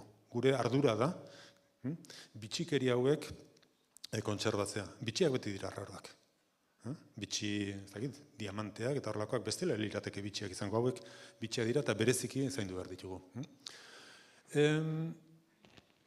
Hemen ikusten duzuten Zapata txuriko pertsona hori Osaba Julian da, gure aitaren Osaba zena, eta 1951an ikusi zituen Tolosan mutiko batzuk harrikazoka bitxo raro bati. Harrapatu zuten, hilda, noski, eta orduan, gure aitari eraman zion, Jose Miguel hau zer da? Idearik ez. Eta hasi ziren, garai hartan, Euskal Herrian baziren desiente larruak eta saltzen zituztenak. Oraindik azeriak eta asko harrapatzen ziren, eta hor komertzio bat bazegoen, eta haiek ezagutzen zuten dena. Igaraba, azeria, lepa horia eta lepatxuria dena berizten zuten, ez zuten inoiz olakorik ikusi. Orduan, urte gutxi, gure aitak disekatu gintzen, hemen daukazute, eta handik urte berean okerezpan eiz, Tolosa inguruan beste 2 edo 3 azaldu ziren. 1960an gure aita urumea esaten dizuten hortan arrantzan ari zela, berin eski horrekan, ikusten bitxo bat, egur bat hartu, kanka, burun jo, eta urare harrapatu nintzen. Uste zut hemen urriak bai, baina arrazoi batzuk bat daudela hortarako. Eta hor ibili gara asmatu nahien izen bat, urri purtatxa, bisoi europarra, 1955 uste dudela, aterazen artikula hau arantzean Muniben, hallazgo en Guipúzcoa de un mamífero no citado en la fauna ibérica de Cabrera, el Putorius lutreola. Izen, gauza, izugarria izan zen. Bueno, handik urte batzutara urumean nahiko ugaria zen. Jorge González Estebanek eta kontatzen dute, 80ko hamarkadan denean bazegoela. Gaur zertan da? Bueno, urumean dakigula ez dago. Orain dez asko guarda batek esan zian bat ikusi ote zuen, baina bera ere zeon oso ziur. Eta gaur egun da munduko karniboro mehatxatuen azpada mehatxatuenetakoa. Populaziorik handiena Euskal Herrian dauka, Nafarroan. Handik bitxo batzuk saiatu izan dira askatzen, hau Leitzaren askatutakoa da, eta hori berreskuratzeko lanetan ari da administrazioa. Lanak oraingoz ez dijoaz oso ongi. Eta zein da arazoa? Arazoa hemen gau da. Bisoi Amerikarra granjatan azten da, abrigoak eta egiteko. Tarteka ies egiten du, edo tarteka ekologista batzuk irikitza dituzte granjatako ateak bitxo gaxoiek ez dituzkelako kaiolan euki, eta gero, oitako bat azaltzen den aldiro bisoi Europarra dagoen tokian egiten dituna da, bertako guztiak hil. Eta jan. Izugarria da, ze abiaduran ari den murrizten. Ez dakit badakizuten, baina 2020an pandemia izan zenean, COVID-aren pandemia izan zenean, ikasi zuten Holandan bisoiek ere COVID harrapatzen zutela. Eta orduan, Holandako gobernuak debekatu egin zuen bisoiak granjatan aztea. Eta zer egin zuten hango bisoi granjero guztiak? Espainira etorri ziren. Bereziki Galizia partera, hor baziren zenbait granja txiki eta asko handitu zuten granja horien tamaina. Eta orduan, daukagun arazo handi bada, Segurazki ikusiko zen dituzten ibaietan olako balsatiki batzuk, horiek dira bisoiari gustatu egiten zaizkio, hor sartzen da abertzea arraiote hor barruan, eta arrastoak ikusten dira, eta horri esker gero badakigu non dauden honez, eta saiatu gaitezke harrapatzen. Eta hemen beste bitxo bat, honi izen ofiziala muturluze piriniarra da, izen hori baino itxusi gaurik ez zait okurritzen, eta esan diate Hernanin ur arratoia esaten diozutela. Hernanin ez dakizute arratoia eta satorra berizten. Lehitzan beste kategori badago, eta lehitzan ur satorra esaten diogu honi. Bueno, da Euskal Herriko ornitorrinko hau da. Dagoen espezie bereziena, holako bi espezie daude bat Rusian galtzorien dagoena eta bestea bigarrena hau, eta ikusten duzute, bitxo garrapatu egin dugu hau leitzaranen da, baina hemen ere urumean badago, irrati gorgailu bat itxasi dugu Bizkarrean eta askatzera goaz. Oso kontu zibili behar da, ze hil egiten dira nerbio hutsekin. Askatzera goaz, eta gure daten hasten da. Askatu dugu, lehenbiziko gauzak gure gana etortzen da. Eta igual, oso azkarra ez da. Kontua da, duela 25 urte, urumea osoan zegoen, denean. Kartolarrakan bai, baina baita ere urumea nagusian ere bai, ereñozu inguru hortan eta denean. Eta gaur egun dago gainbera ikaragarri larrian. Orain da 3 aste izan genuen bilera bat Abilan, ministerioa, ursatorrak dauzkaten autonomia guztietako ordezkariak, V F, eta han erabaki zen, bat arrisku kritikoan izendatzea, eta hasi behar da jalanean. Zergatik, hemen daukazute non zegoen 1980an, eta non dagoen 2023an. Orain da 30 urte ursatorra zeukaten erreken 180ak ja ez daukate. Eta kopuruak begiratzen baditugu, baita ere gainbera doaz. Gu beti, honekin aritu izan du gara lanean batez ere artikutzen, ustez oso populazioan da geneukan, eta orain da 2 urte hasi ginen lan bat egiten, gure asmoa zen, 3 egunetan harrapatuko ditugu Elamako errekan dauden 30 bitxoak, eta horiekin hasiko gara lanean.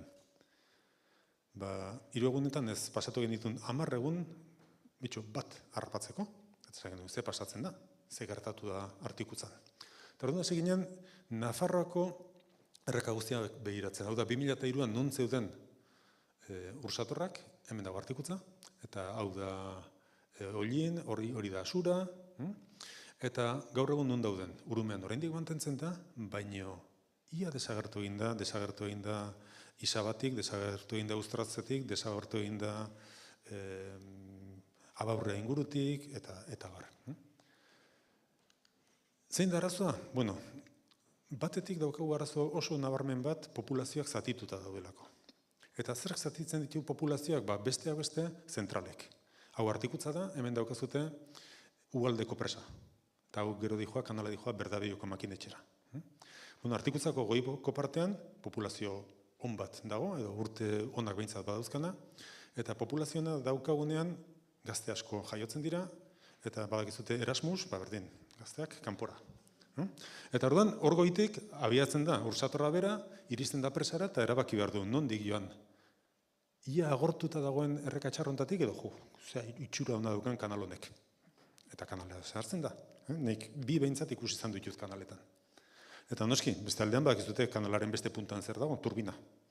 Patea egiten du. Eta hemen daukazute orain da, 20 urte egintzen ikerketa bat, ursatorren genetik aztertu zen, hau da Ataun, Agauntza, hau da Zaldibia, hemen daukagu Goizuta, hemen daukagu Artikutza, eta kolorea da odolkidetasun maila.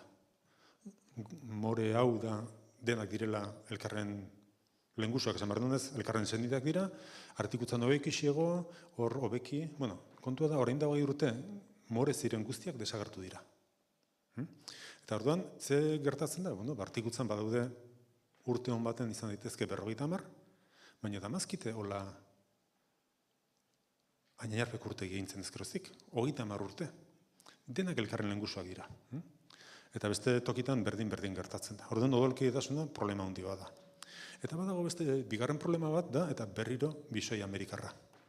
Hemen daukazute bisoi amerikarra berdea. Bisoi amerikarra nun dagoen, gorria non geratzen den ursatorra, eta horian nun dauden biak, eta biak daude hemen, eta gero hor lauki baten.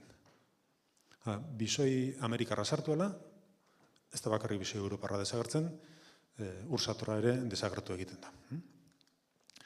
Orduan, zertan ari gara ursatorrarekin? Bueno, batetik erabaki zen ministeritzakin izandako bilera hartan hasi berdela traslokazioak egiten, beraiek ezin duten mugitu, baina guk eraman ditzakegu batzu Asuratik Artikutzara, esateaterako, Artikutzatik Asurara, pixka bat familikoak ez direnekin dugaltzeko. Aste honetan hasi dira lehenbiziko traslokazioak, Abilan hasi dituzte. Eta gero noski egin behar da borroka bisoi Amerikarraren kontra. Hemen daukazute dokumentu hau, lehenengo aldia ikusten dela ursator bat, nola ateratzen den, igual batzuk ikusiko zen dituzten horrelako gauza batzuk errekaren erdian, horiek dira guk jartzen dizkiegun kakatokiak, izugarri gustatzen zezkia, baina ikusten duzuten bezala, hilo, kakaien, eta martxa. Eta orduan, ari gara txipak jartzen nola autoak, autopistatan, peajetan da pip nola egiten du, berdin, eta guk hemen peajea hemen jartzen diogu. Eta horrekin ikusten ari gara nola mugitzen diren eta bar. Orduan, hau da urgente egin beharreko lan bat, ez baldin dugu gaur egiten espezia desagertuko da ez, urumeako, espezia desagertuko da, segurazki 20 urte baino gutxiagoan. Eta ja, bukatzen hasteko, zergatik daude hainbeste harri bitxi urumean. Batetik, arroa ez da oso handia, baina jende gutxi bizi da. Leitzako parte bat goian, gero Ezkurra, Arano, hemen dibera ja bai desente, eta herrilur asko dago. Eta herrilurretan normalean beste respeto bat ibiltzen da, kudeaketa arinagoa egiten da lur pribatuetan baino. Eta gero, baita ere, aitortu behar da, Urumeako toki askotan behintzat nahiko kudeaketa egokia egiten dela. Orain, ez dakit, duela 100 urte Artikutza beste dozein toki bezala zen, eta gaur egun da oso ongi kontserbatutako toki bat. Orduan badauzkagu erreka zoragarri batzuk, beste inon ikusten ez diren gauzak ikusi daitezke, eta beste Donostiako udala Artikutzan da egiten ari den lana aipatzekoa da. Ze nola eri diren tokia mimatzen alik eta biodibertsitate eta gehien edukitzeko. Zer egin beharko genuke? Lehenengo gauza ezagutzen sakondu, hor beste bitxo raro bat, eta horrek badu garrantzia. Azkenean aipatu ditudan espeziak, norbaitek topatu behar ditu, ez dira erresak, eta zenbat eta harribitxi gehiago topatu, argudio gehiago ematen dizkigu gure ingurunea zaintzeko. Orduan, ditugun altxorroiei garrantzia eman behar digu, ez bakarrik ursatorrari, ez bakarrik bisoiari, beste askori ere bai. Lehen Iñakik aipatu du, uste dugut, etorkizunean ingurumena izanen dela, daukagun gauza garrantzitsuena. Ze mundu uzten diogun gure ondorengoi, batez ere izanen da, ze ingurumen uzten diogun ondorengoi, eta hori erdigunean jarri beharko genuke. Eta etorkizunerako prestatu. Lehen aipatu du Iñakik Valentziako uholdeak. Hemen, 1947an, uholde izugarri bat izan zen, goizutan, orduan gure ama goizutan bizi zen gainea, eta Eliza eta dena urperatu zituen, eta Hernanin ez zuen euririk egin, baina jende hil zen uholdearekin. Valentzian gertatu den gauza berberezak izan bat hil zenen, ez ziren asko izan, baina gauza horiek gertatu izan dira garai batean, gertatuko dira maizago eta handiagoak. Orduan egin behar duguna da, gertatzen direnerako prestatuta egon. Lehen Iñakik aipatu du, daukagun jarraipen sare hori benetan oso ona da, munduko honena ezpada, ez da urrutibiliko, eta horrek informazioa eman lezake, baina horrez gain egin behar duguna da saiatu errekari, ibaiari tokia uzten. Hortan Hernanin badago zer ikasia. Eta hori da, mila esker.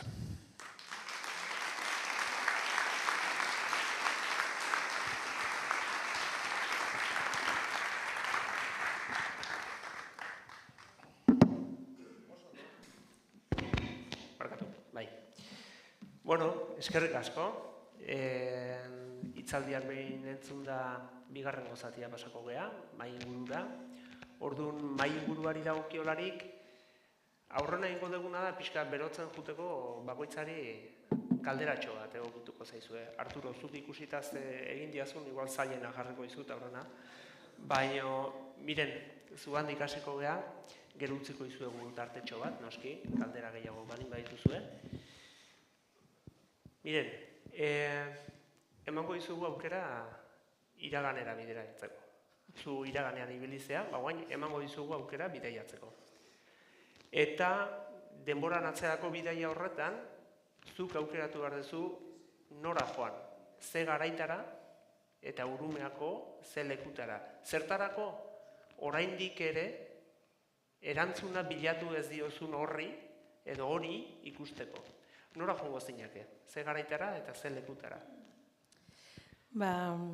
Zalantzari gabe, duela 1.2 urte atzera, hitzaldian ez eta aipatu, baina momentu horretan tektonikoki altxe egin zen Demagun Iberiar penintxula okertu egin zela eta Kantabriar isurialdeak gora egin zuen, eta hori ikustea pila gustatuko litzaiake, eta konprobatzeko zer zegoen lehenago, eta ea guk plazaratzen dugun hipotesia egia den edo ez, eta ea momentu horretan errekak hasten diren gaur egun ezagutzen dugun sistema hau sortzen. Eta nora, ezakit, Santiago mendi batera edo, pixkat gaur egun Goibaitik 300 metroatara edo horrelako plano eta paisai bista eukitzeko. Oso ondo, eskerrik asko. Iñakik leheno aipatu du, Iñaki dingo dugu galdera. Iñaki 4 segundu dituzu erantzuteko, ez? Aipatu duzu leheno. Aipatu duzu askotan galdetzen dutela, ez? Etorkizunea begira, zezuk etorkizunea bidaiatuko duzu. Oaingoan abantaila hori dakazu, normalean ez dizu eusten bidaiatzen. Eskatzen dizuena da erantzuna. Orain emango dizugu aukera bidaiatzeko, etorkizunera, eta berdina esango nizuke. Nora joango zinake, ze garaitara eta zeri erantzuna bilatzeko. 4 segundu, gogoratu dugu. Ni gehiago badaki kasetaria zarela, baina ni helburua baino gehiago inporta zait helbidea. Aurrera begira, eta ni nahi nuke natorren urrengoa, ja beste mundu batetik izango da, etortzekotan, baina ni sostenible eta gero eta gutxiago erabiltzen dut, jasangarri gehiago da soportable, iraunkor, eta ni asko zer errezagoa esango nuke, nahi nuke ikusi baiara bera, ibaitik hasita eta mendiegaletatik eta ganoraz antolatuta. Hau da, naturala dena mantendu edo lengoratu, eta nik ondo ikusten dut ere, egurra taratzea, baina beti ere lurralde antolamendua antolatuta hidrologiaren ikuspegitik. Uholdeak egongo dira, Arturo esan duen bezala, Noe garaian ez egoen kapitalismorik eta ez dut uste behintzat, eta egon zen, baina problema ez da hori, problema da mehatxu hori gutzitzea, arriskuak askoz ere gutxitu daitezke, ez da gauza bera, mehatzua eta arriskua, kalteak eta balentziakoak ez datoz goitik, dana ez da kaltea geu sortu, eurek, kasu honetan, nahi nuke lurralde antolatu arduratsua. Eta nahi nuke ere ikuspegi sozialean probatzea orain arte estatuan behintzat edo gurean hegoaldean probatu ez diren bideak, iparraldean badira leku batzutan, erreka kontratu edo deitzen dena, non badago ere han eragile modu bat hemen existitzen ez dena, hemen herri elkarteak eta baina hemen ez dago lurralde eragilerik holan konsideratuta. Lurralde eragileek osatutako konpromiso bat arroan bizi diren guztien artean ganoraz eta arduraz kudeatzeko. Eta automatikoan irabaziko dugu erresilientzian ere.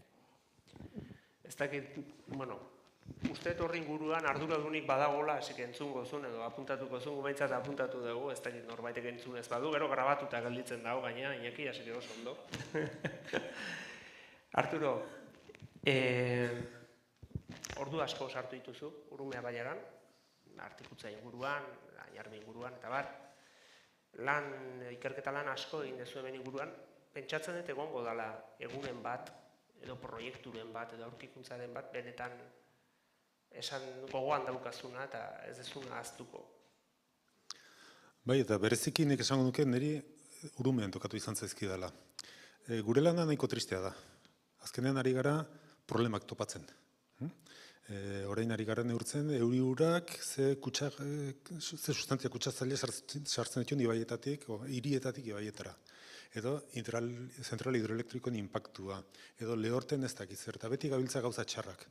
Baina, Urumean bi gauza egin ditugu, ikusteko naturak daukan leheneratzeko, errestauratzeko gaitasuna. Alde batetik, Añarben, enborrak bota genituen ibaietara, erreketara. Hemen ez da ohikoa, baina toki naturaletan ibaiak egurrez beteta daude, basoa egurrez beteta dauden bezalako, ze zuhaitzak ez dituzte eramaten, baizik eta erori egiten dira. Eta horrek ikaragarrizko aldaketa ekarri zuen hango erreketan, bai biodibertsitatean, bai funtzionamenduan, eta baita ere kudeatzaileen pertzepzioan. Kolpez jendea hasi zen du hartzen, igual hau ez da beti txarra. Eta bigarrena da, Enobietako urtegia ustu izana, eta horren ondorioz, ze azkar heldu den berriz ere basoa, eta nola lehen erratu den erreka egunetan. Eta orduan horrek esperantza pixka bat ematen du, hau da, laguntzen badiogu pixka batean naturari, eskerronekoa da, eta badaki lehen eratzen oso denbora gutxian.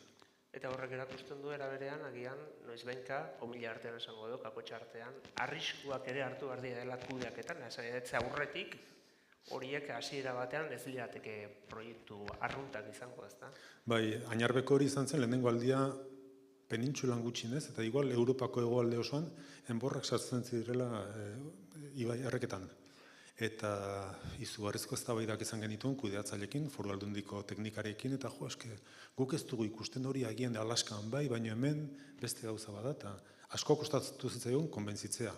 Arrisku gutxiko toki baten egin genuen, zezen justu urtegi irazi joazten errekastuak, eta orduan ez zegoen ezer kaltetu zitekenik, baina arrisku esan dezagun zientifikoa edo badago. Eta batzutan, behintzat, osongi edatera izan dira gauza horiek. Bueno, ereduak izan ditugunez, lurralde antolamenduan agian badaukagu aritzea, ez? Ez dakit, norbaitek galderarik badaukan, mikrofonoa ere zalantzan daukat hortik dabilen. Bai, galderak ditugu hortik.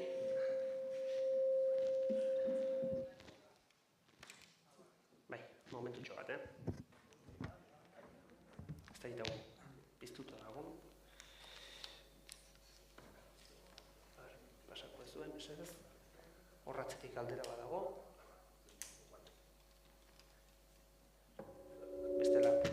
Bestela hartuko dugu bestea. Momentutxo bat. Eta bitartean konpontzen dugu. Bai, parkatu, norbaitek pasako du bertara.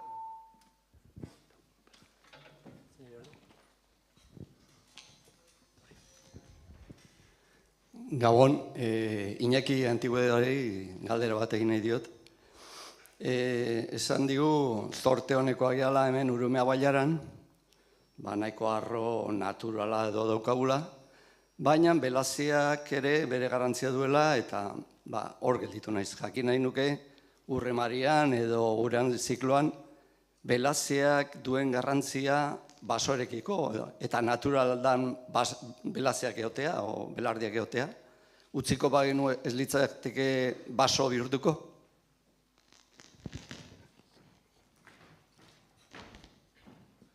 Asmatzen dugun beste mikrofonarekin, bitartean, Iñaki. Erantzuna ez da erresa, beti ere zientziatik eginda eta ezagutzatik eginda. Batzutan esaten da, eta ez bakarrik Iker Jimenez, beste batzuk ere esaten dute, zu nahi baduzu zeure herrian eta euri gehiago izatea jarri arbolak. Eta hori hain errez esaten den horren atzean, salbuespenak salbuespen badago gezurra handi bat. Horregatik dinot, ez da erresa, hori, nahi baduzu, geratzen gara, eta datuak eta ikerketak eta... Gauza bada guztiz naturala den zerbait, demagun lehen aipatu diren inguru horiek, Añarbi ingurukoak eta Europako igual lekurik eta edo zen, beti astu egiten du bestearen izena, Oiartzun artikutza beti hor reliatu egiten esparkatu. Edo irati edo horrez dago eztabaidarik. Baina ni paratzen naizenean eztabaidatzen batzuekin. Bizkaian esate baterako non bazo esaten den horren ehuneko zenbat, 70 edo gehiago espada urdaibai batean kasurako plantazioak diren, Hori den hasi behar gara, transizio, hori ere esaten dut, hasi behar da hori aldatzen. Eta hasi behar da errekuperatzen. Baina, akaso bi galdera, errekuperazioa izan behar da dana baso, eta horrekin batera, akaso egurraren ekoizpena ez alda ere zerbitzu ekosistemikoa. Gu ekarri genuen orain dela 3 urte, pandemia justo pasaberrian, edo ez dakit pasatu den edo, baina ekarri genuen zesikeko tipo bat katalana, Gallart, tipo oso ezaguna, eta bizitza oso eman du datuen bila, datuak interpretatzen. Ez entzun dut, eta entzun datuak. Eta berak ez zuen ezagutzen Urdei bai. Eta eraman genuen fakultatetik, Leioatik atara, eta horre oiz inguruan, ezagutzen baduzu inguru hori, Munitibar inguruan edo badago Bizkaiko behatokia osaten dena, eta badago alako begirada batean, ikusten da Urdaibai, ez da? Eta egun polita zen, eta urriaren erdian edo, eta bera etorri, eta berak esan zuen lehenengoa zen, otia, ze larre, ze landa, ze zelai gutxi dauzkatzuen hemen.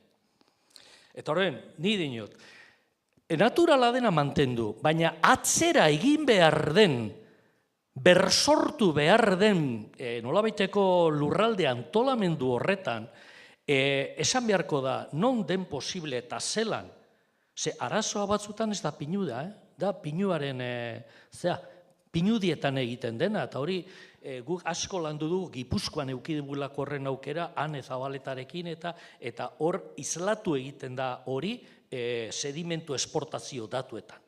Askotan da, zergaitik hemen gutxi esan dut, zergaitik hemen gutxi, hemen ez duko zuen zerra hundiri, zergaitik deban hainbeste, honen euriaren erdia egindaan, zergaitik hainbeste. Zuzen ere, horrek esan edu, baina berri dinot, egurra, kalitatezko egurra produzitzea hori ere bada zerbitzu ekosistemikoa. Nire esaten badezu, non behar da, ze arbol mota behar da, edo baso, kakotxen artean kasu honetan, ez? Produziorako, hori besteren batzuk esan behar dute zein den egokiena.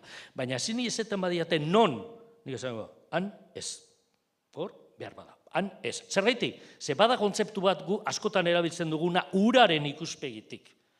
Lurraldearen ikuspegitik eta da, lurraldearen barruan badirela zona batzu, berez deklaratu beharko liratekenak legez, lehentasun hidrologikoko lekuak.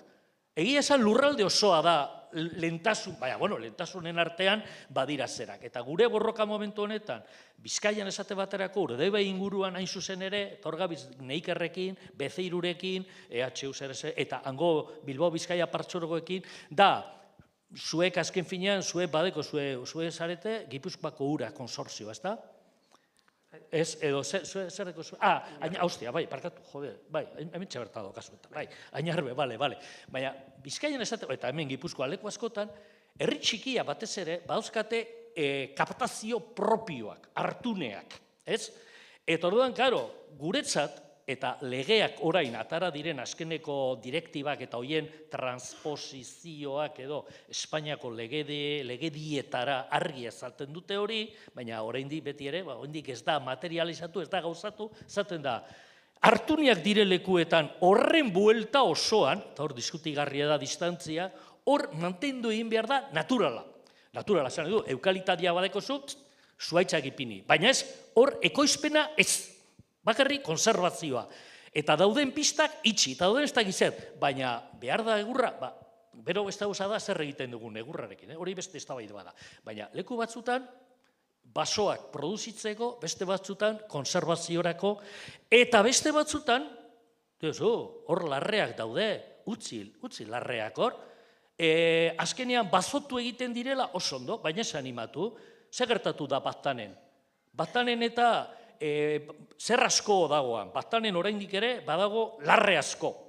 Eta nik askotan klasean eta zea jartzen dut ganean, argazki bat hangoa, uste alduzuen baso gutxi dauela, eta beti dago bat, baso gutxi daude hor.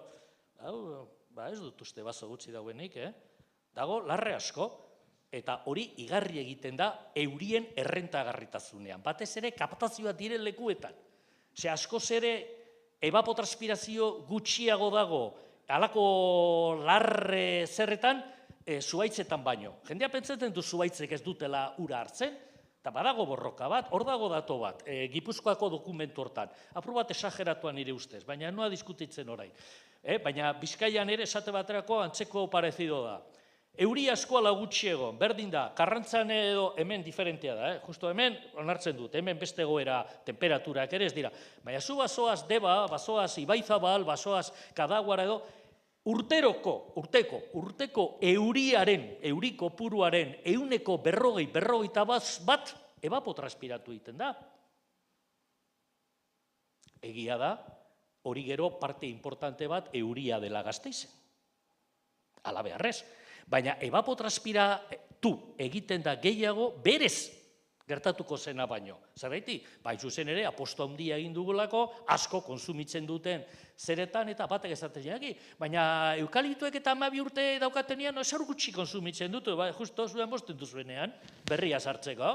Horren, etengabe ari zarete ponpatzen, eta 22ko, orain dela 2 urteko lehortea, gogorra izan zela, zuaitza dinari, parkatu. Ontziaren, partxorgoa bidali zuen ontzia gorazen duzue, Urdaibaira. Hori da, uraren kudeaketaren porrotaren isla. Ze han sufritu zutena, udan, ze euria egin zuen, gutxiago, bale, baina batez ere temperatura handia egin zuen. Sufritu zuena kaptazioa ziren. Zuaitzek ez zuten, zuaitzek edo landatuek ere ez zuten sufritu, baina kaptazioa bai, eta hortik ura hartzen duten herri txikiek eta bai. Eta nik ez da denuen, hor leku batzutan, pinudiak eta eukaliptadiak enduta, larrediak egongo baziren, akaso, segurasko, egoera hobetxo edo hobea izango zen. Hau da, larrek eta batanen ere badaukate euren lekua. Gauza bada abandonatuta baso bihurtatzea, eta beste gauza bada, Nafarroko gobernua joatea, esan ez du, utzi abeltzantza, eta aiba dirua, apropos harinago bazotzeko. Ni zaletasun hori, amorruzko zaletasun hori, leku batzutan bai, baina denetan ez, ez dago hektaria bat bera ere ez, edo hobeto esan da, alderatziz, ez dago lurraren erabilera bakar bat bera ere ez, non hektaria bakoitzean zerbitzu ekosistemiko guztiak batera ematen dituen. Zerbitzu ekosistemiko batzuk aurrera ataratzeko, egon seguro beste batzuen kalterako dela. Etor batzutan badago borroka, ura eta karbonoa. Orduan, helburu ez da, ze lur erabilera hektaria guztietan zerbitzu ekosistemi hori gezurra da. Egin dezagun lurralde eskalan, eta izan daiteke ibai arroa, ze dagoena utzi, baina berpentsatu behar dena gure iraganaren okerraren gainean, hor kontuan hartu dezagun, totalean euki behar ditugula arrobakoitzean zerbitzu ekosistemiko guztia. Baina ez hektareako, hor egurra produzitu, hemen ez dakizer, hemen ura, hemen, eta ni holan ikusten dut, eta hor badago zientzia horren atzean, ez da halako derrepenteko asmakeria edo. Eskerrik asko Iñaki. Bazeuden galdera gehiago, altxaskoak, mesedez, hemen beste bat, ez dakit, funtzionatzen du.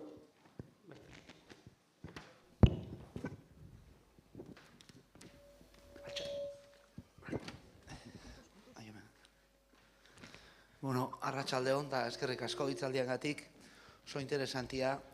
Gu Aranotik gatoz, eta, bueno, holako urumea konserbatu bat, arro, konserbatu den arro bat, ikusi dugu, bioaniztasunean bere interesa duena, eta hori guztia, ikuste zutenez, proiektu eoliko bat datorrela, Arano inguruan.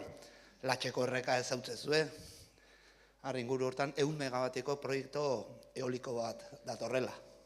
Abian dela alegia, tramitazioekin da hasia. Orduan,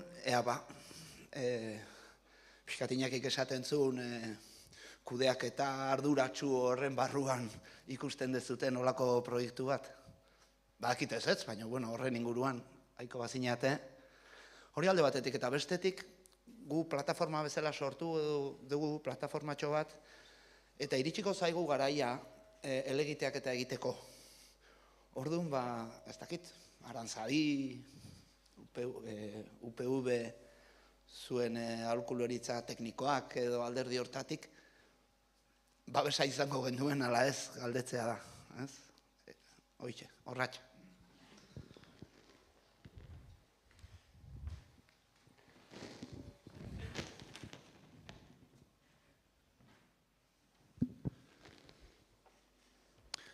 Esan behar dudana ez da oso popularra izanen igual, baina ez naiz sartuko Arandoko zentral haizerrota hoi zehatzoiekin. Baina tamalez behar ditugu, behar dugu energia, behar dugu, lehen inakik aipatu du egurra, lehen behar dugu ura eta hortarako urperatu zen Ainarbeko arrena, gauza asko behar ditugu. Eta orduan, nik uste dut, tamalez, onartu beharko ditugula gauza asko, gustatuko ez ezkigunak etorkizun ez oso urrun batean. Nahiko nukena da, lehen bailen erabakitzea non bai, non ez. Inonez, horrek ez du balio, ez zait iruditzen, ze azkenean behar dugu non baitetik energia eta eskuratu. Eta zeren arabera erabaki beharko litzake, bilatu beharko lirateke lekuak haizearen aldetik eta egokiak direnak, eta alik eta kalte txikien egiten dutenak. Badakit, esate baterako SEOk iaz aterazun mapa bat Espainian non eta non ez jarri eguzki plakak eta non ez jarri haizerrotak. Iruditzen zait, tamalez onartu beharko ditugula horrelakoak eta batzutan kalteak egiten dituzte, zalantzarik ez dago. Baina orain ez asko ikusten duen telebistan, Galizian nola egiten dute behorrei hila mozten dietela eta bar, eta hor jarri behar zituztela haizerrotak eta horrek ekarriko zula behorroien desagarpena. Eta, ez dakit, Nafarroan bigarren haizerrota tokia Leitzan jarri zen. Eta behorrek gutxi xago dago orain, baina ez haizerroten gatik, eta desagertzen ari direlako behor zainak. Orduan, esan dagoa ez dakit toki hori egokia den edo ez, iruditzen zait toki hori egokia den edo ez begiratu beharko liratekela bereziki hegaztiak eta xagusarrak, dakigunez horiek daukate kalte gehien haizerrotekin. Baina hasi behar dugu pentsatzen, eta esango nuke Euskal Herri mailan gutxinez, eskala handi xamar batean, batzuk behintzat egin beharko ditugu, non bai behintzat jarri beharko dugu.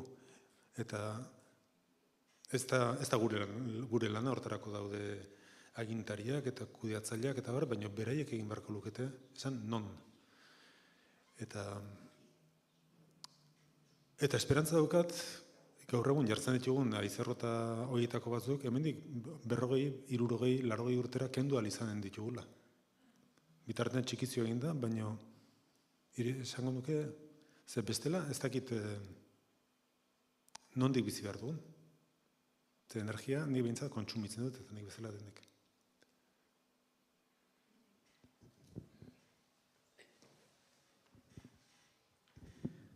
Nik bi gauza. Bata, nik uste dut, lehenengo eta behin, xilegia dela eta zentzuzkoa, total, oso. Lurraldera datozen inposaketei, datozen moduetan, eta ez, hori argi. Izan, alako makro ez dakit zer, edo izan museo handi bat ez dakit zer. Sartzea elefante modura alako zer batean, ez. Bigarren, ni lurralde antolamendu arduratzua esan dudanean, ebitatzearen hori sustengarri edo eramangarri edo sekulan ez dut ondo ulertu, ni arduratzu edo konformatzen naiz horrekin, eta Arturok orain ezan berri duen horren bidetik, lurraldearen antolamendua arduratzuan bilatu behar da lekua energia sortzeko. Bilatu behar den bezala, egurra produzitzeko edo beste gauza bat egiteko. Pentsatzea, gizarte ekologista batean kalterik ez dugula sortuko, niretzat ezinezkoa da. Aukera bakarra izango litzateke, lehen honek Arturo jarri dituen espezie batzuen modura gu ere benetan desagertzeko bidean jarri, eta orduan hori izango. Kontua ez da hori, kontua da zelan egiten dugun gure bisimodua, arduratzua, lurralde antolamendu arduratzu baten barruan. Non, industria hor dagoen, eta oso erreza da esatea, hor dago, eta lanpostua dira, eta nahi dugu lanpostua, nahi dugu industrian ez, baina lanpostua bai, energia ez, eta hor badago debate, eta debate hori ezin da izan honeen aurrean, edo honi ez, baietz ba, honi ez, bale, orain guazen leku batera, eta diskutitu ezagun non, nola, zenbat, noren esku, eta gizer, eta bat ala amaika, ez da ginizer, eta batez ere horrekin batera zelan egiten dugu, zerrezanik ez, gutxitzeko gure konsumoa. Urarena ere, gutxitxuin behar da, urarena lortu da. Eta askoz ere gehiago egin daiteke, ez diguten horretaz informazio askorik eman nahi. Baina datuak datu, desente gutxiago konsumitzen da orain dela urte batzu baino. Baina energia ari gara gora, eta ez dakitze, eta orain hor debate oso komplexua da. Eta nagoni, gero eta komplexua den errealitate baten aurrean, gauza batzuk simple planteatzea ez duela horrek esertarako laguntzen. Beraz, bi gauza horiek. Bata, inposaketa badatoz niretzera, hau jarriko dugu ezetz. Ezetz eta ezetz, eta orain guazen, eta behar den lekua, jesarri gaitezen, zelan egiten dugun, kanposantuak ere, behar dira, edo behar dira ez da ginizer, edo behar dira ospitalak eta ez da. Hau da, zer kentzen dugun eta zer ipintzen dugun, eta zeren norabidean egiten ditugu gauzak. Egiten dugula ere izan dadila norabide arduratzu batean. Eta ez bola gero eta handiagoa izateko. Baina horretarako eztabaidatu behar da, Eta eztabaidatzeak ezan nahi du, niretzat behintzat, hanka sartu egin behar dela, eta ikasi behar dela ataratzen. Beraz, ni beti esan du gauzak, niretzat aspaldiko partez, ez dira zuri edo beltz, nahiz eta zuri eta beltz egon badauden. Gauza asko dira grisetan barrena ibili beharrekoak. Eta ikasi, ez gara ainonak benetan. Besteak txarra dira total, baina gu ere ez gara ainonak benetan. Orduan hor, badaukagu ze gogo eta egin eta ze praktikatu eta 10 urte pasata atzera begira eta esan, abitu, ondo asmatu genuen, edo otia, sartu genuen hanka. Baina hori klima aldaketarekin bezala, hori denbora pasata atzera begira ikusten dugu non gauden. Besterik, azkeneko galderaren bat egongo litzateke. Norbaitek galderarik.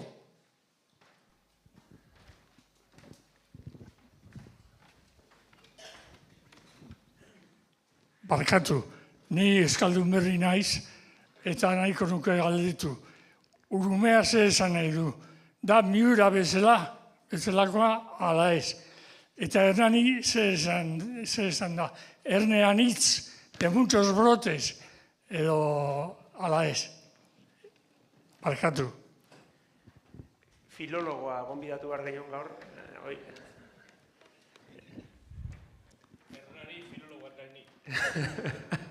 Bertxolaria ekarri da. Ez, nik ez dut erantzuko, falta zaitena filologo lanetan jartzea. Uste dut erantzunik gabe geditu beharko dula ez dakit. Ernaini eta urnia eta asko daude hipotesiak hortik baino, ez geha sartuko uste dut. Ez da. Beste kalderarik, azkenen bat, emango dugu tartetxo bat.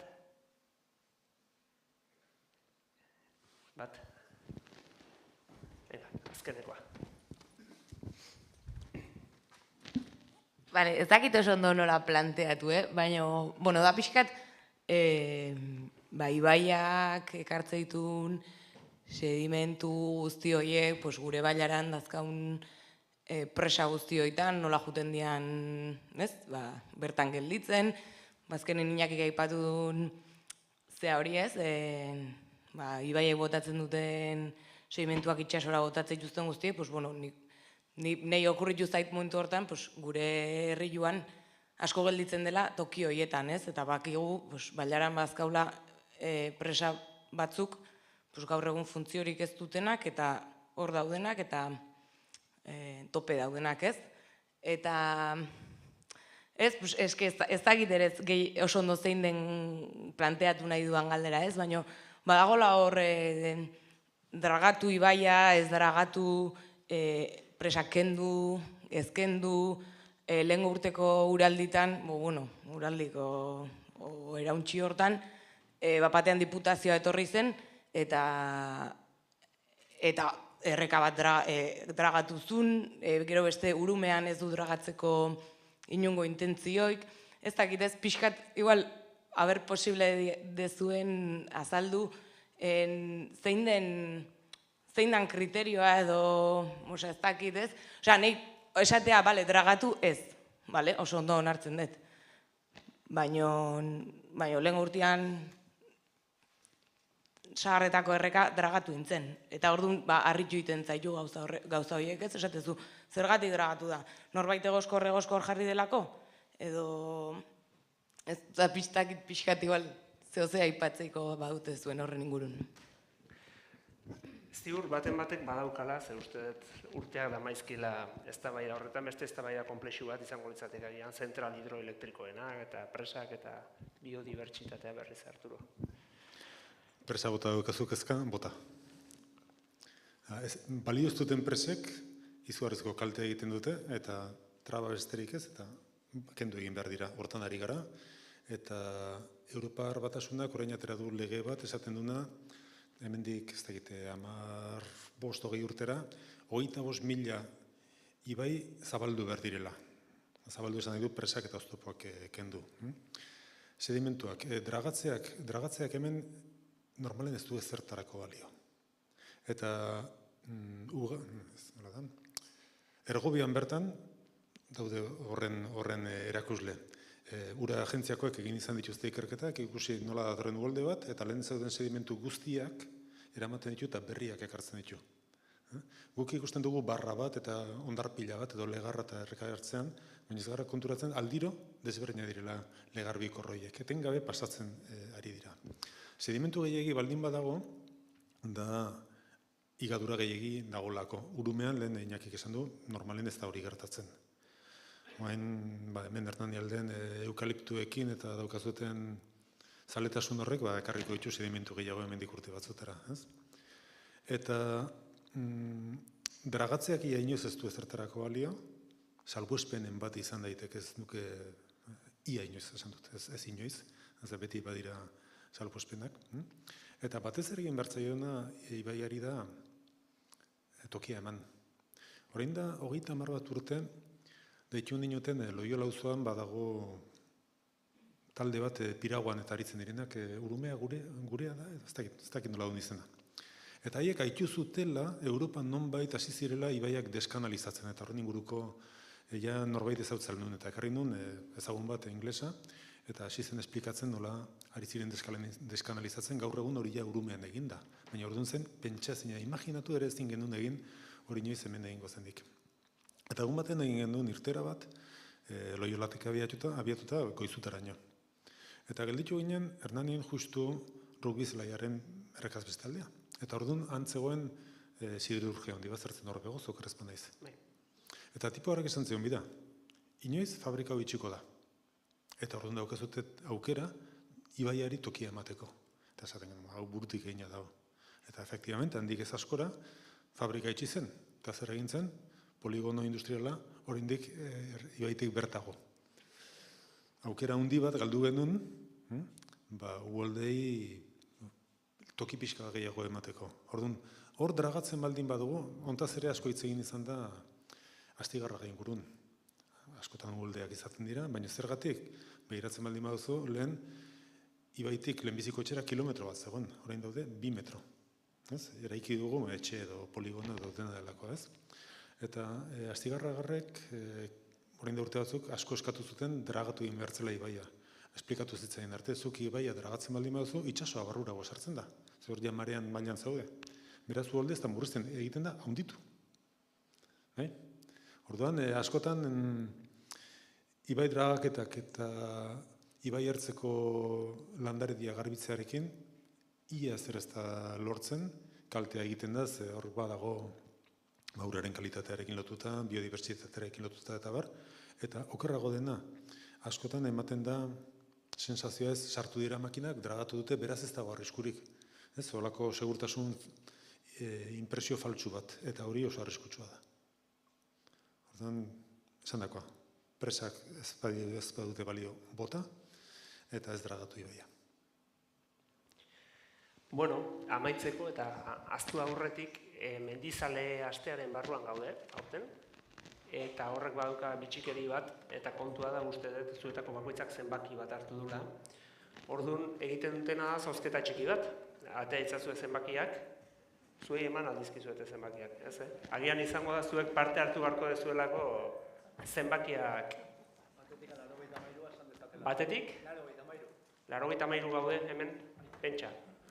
Batetik 83ra, miren? 11.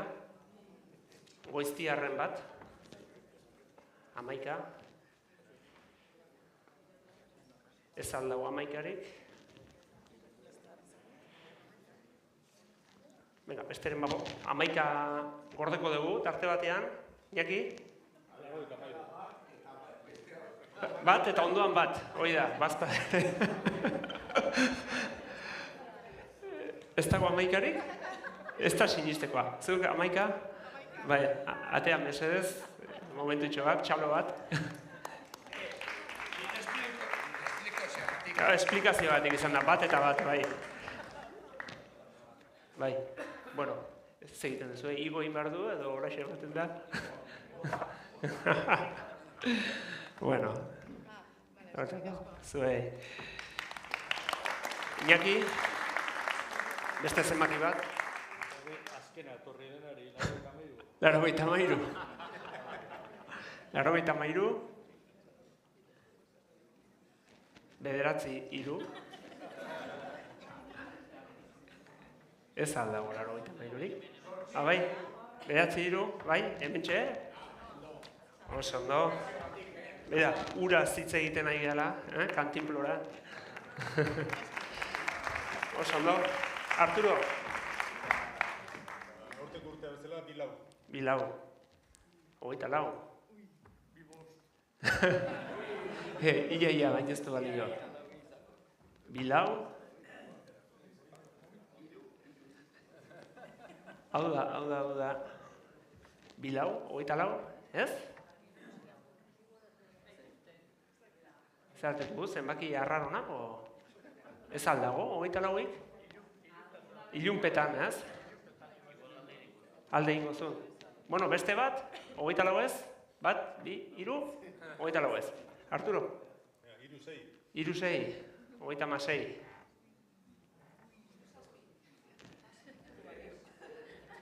Nola ba? Ez da ere? 36? Ai, venga ba.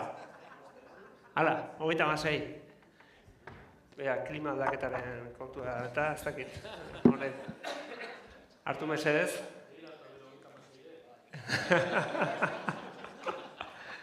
Momentu aprobetxatu duna.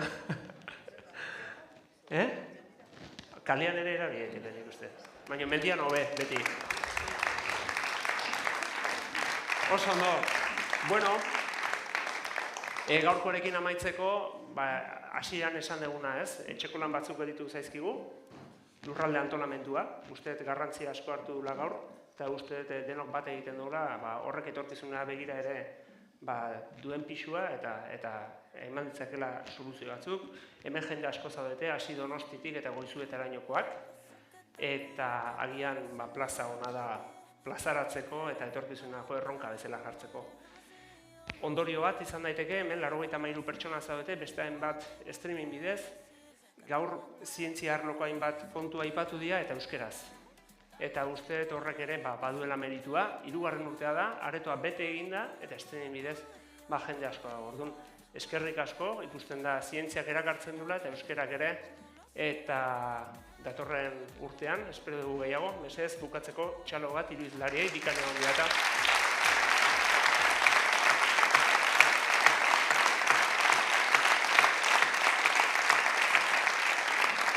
Eta gure aldetik besterik ez, agur bat denoi, baita beste aldean, pantailan beste aldean da denoi, eta hurren urte arte. Aio.